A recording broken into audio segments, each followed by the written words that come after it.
Want to learn English without feeling like you're studying? Stories like this one make it easy, fun, and unforgettable.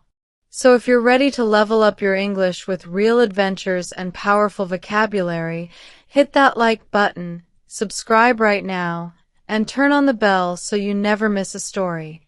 We post every single day.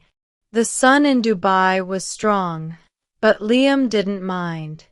He stood at the base of the Burj Khalifa, the tallest building in the world, looking up as far as his eyes could go.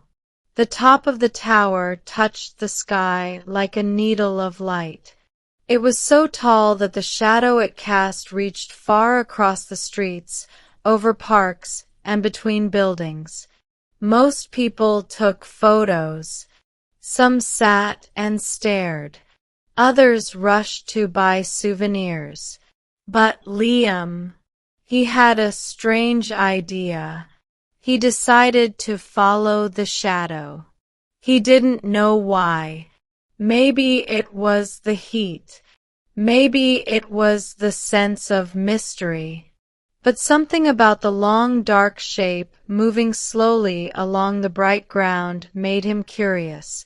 It was like the tower was pointing at something, like it wanted to guide him. He took a few steps. The shadow moved, soft and giant. It bent and stretched across the sidewalk. Liam followed it. At first, it was easy. The streets near the tower were open and wide. The shadow was strong and clear. He passed cafes, fountains, and palm trees.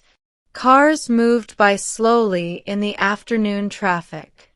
The air smelled like spice and hot pavement. But then the shadow turned a corner. And so did Liam. Now he was in a quieter part of the city. There were fewer tourists here. The buildings were lower, more colorful. He saw kids playing soccer in a small lot. A man selling tea waved to him. Liam smiled back but didn't stop. His eyes were fixed on the shadow. It felt like he was chasing time. The sun was slowly moving across the sky, and the shadow with it. Every step he took brought him farther from the tower, and yet he still felt connected to it. Soon, he found himself in a narrow alley. The shadow passed between two tall buildings, slicing through the light like a line drawn by a giant. The air was cooler here, the walls close and quiet. Liam kept going.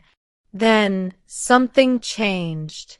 As he came out the other side of the alley, he saw a small square. It wasn't on any tourist map.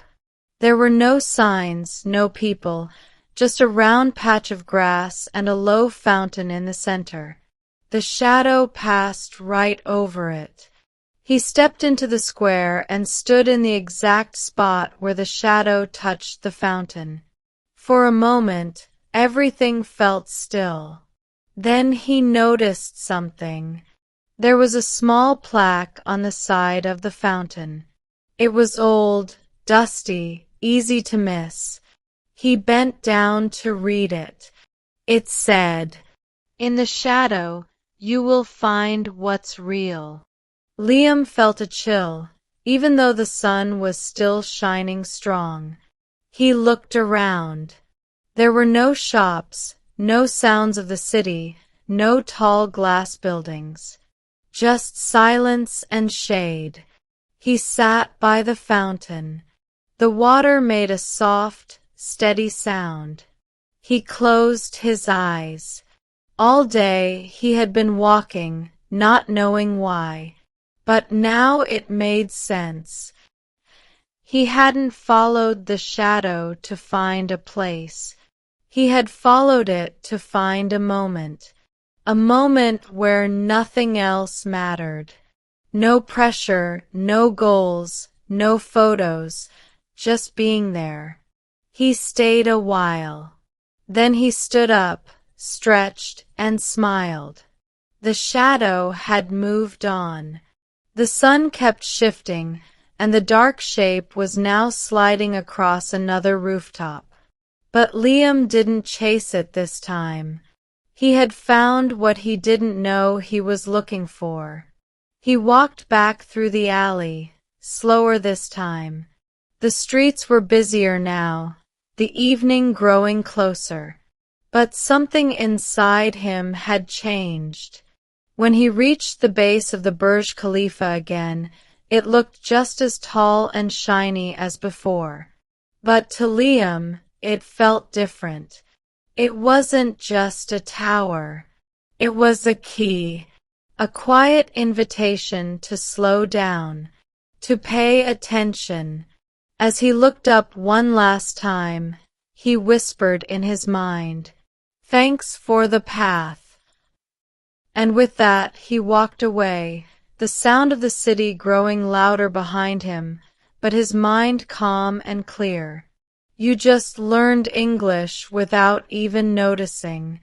While following Liam through the city, your brain picked up expressions like slicing through the light, chasing time, and an invitation to slow down. You saw real sentence structures in action, used in natural, emotional ways. That's what makes learning through stories so powerful. And remember, we post new stories every single day to help you grow your English, one amazing moment at a time. Now it's your turn. What do you think the message on the fountain meant? Was it a clue, a coincidence, or something deeper? Drop your thoughts in the comments. Like the video. Subscribe to the channel. Turn on the bell. And come back tomorrow for another story that makes English learning feel like magic.